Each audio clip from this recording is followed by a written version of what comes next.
Hello grade 7 students, welcome to your second flipped classroom video for history. Today we are going to leave the Egyptians behind and we are going to move on to our last civilization for the unit. And we are going to be looking at the early Israelites.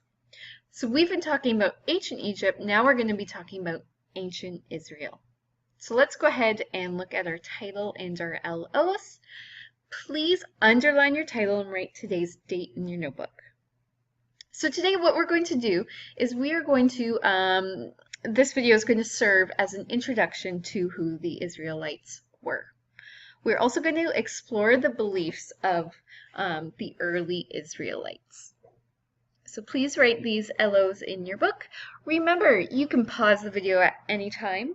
You can watch the video once over and the second time take notes. It's up to you and we can go at your own pace. All right, here we go. So around 1200 BCE, great changes took place around the Mediterranean Sea.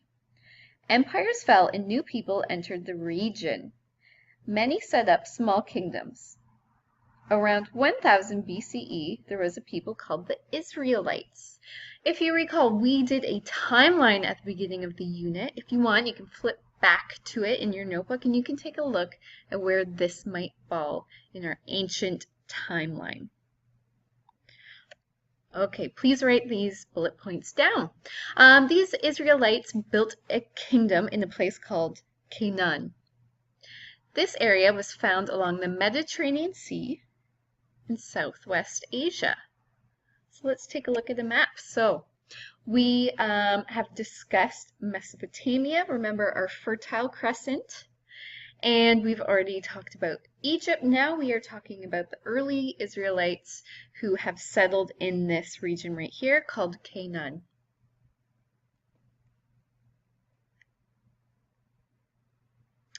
All right, let's talk about the religion.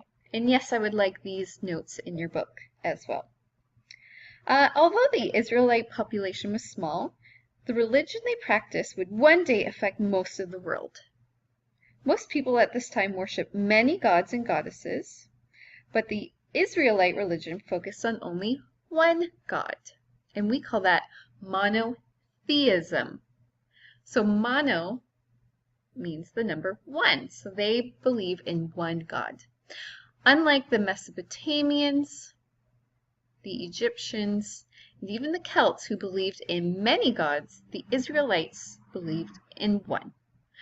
Today, their faith is known as Judaism. And Judaism has gone on to influence other big religions like Christianity and Islam. As well, they have also helped shape the beliefs and practices of societies in Europe and in America. All right, let's talk about their language. The Israelites spoke a language called Hebrew. They wrote down much of their history and many of their religious beliefs in what later became the Hebrew Bible. In general, the Hebrew Bible is what Christians call the Old Testament, which you might have heard of. There's the Old Testament, which is also known as the Hebrew Bible, and in Christianity there's a New Testament.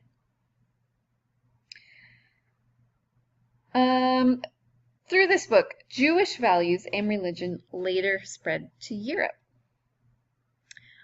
The Hebrew Bible states that Israelites came from Mesopotamia, a region we've already talked about, to settle in Canaan. Let's take a quick look at what written Hebrew looks like. So here are two examples. There's one on the left which looks like it's ink and paper, but the one on the right is actually a piece of ancient Hebrew that's been carved into stone. So there you have it. All right, let's talk about why Israelites left Mesopotamia. All right. The Israelites believed they were descended from a man called Abraham, which you can see in this painting. The Hebrew Bible says that God told Abraham and his followers to leave Mesopotamia and go to Canaan. There they were to worship one true God. In return, God promised that the land of Canaan would belong to Abraham and his descendants. According to the Hebrew Bible, this is the reason that the Israelites settled in Canaan. Abraham had a grandson named Jacob. Jacob was also called Israel, which means one who struggles with God.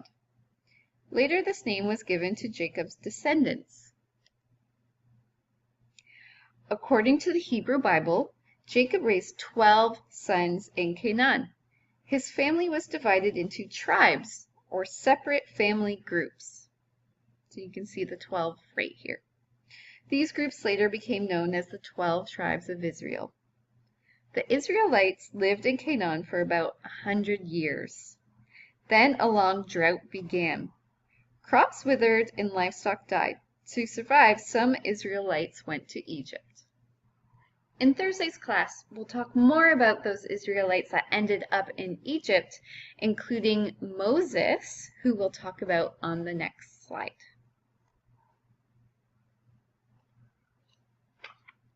All right, the 10 Commandments. So you might have heard of these before, and the 10 Commandments come out of early Israel.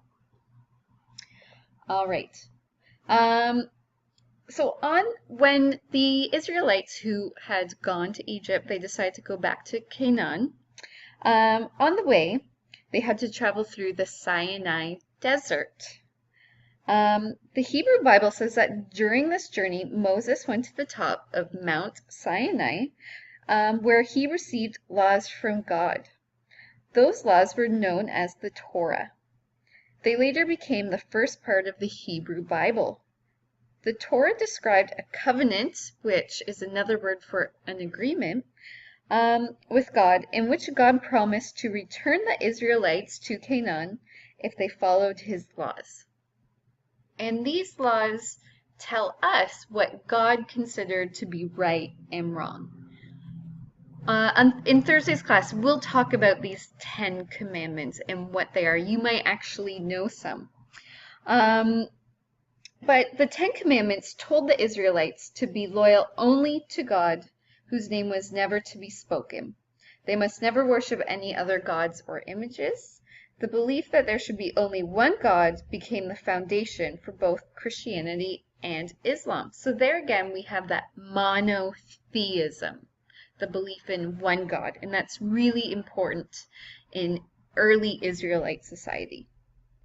The 10 Commandments helped shape the basic moral laws of many nations. The 10 Commandments told people not to steal, murder, or tell lies about others.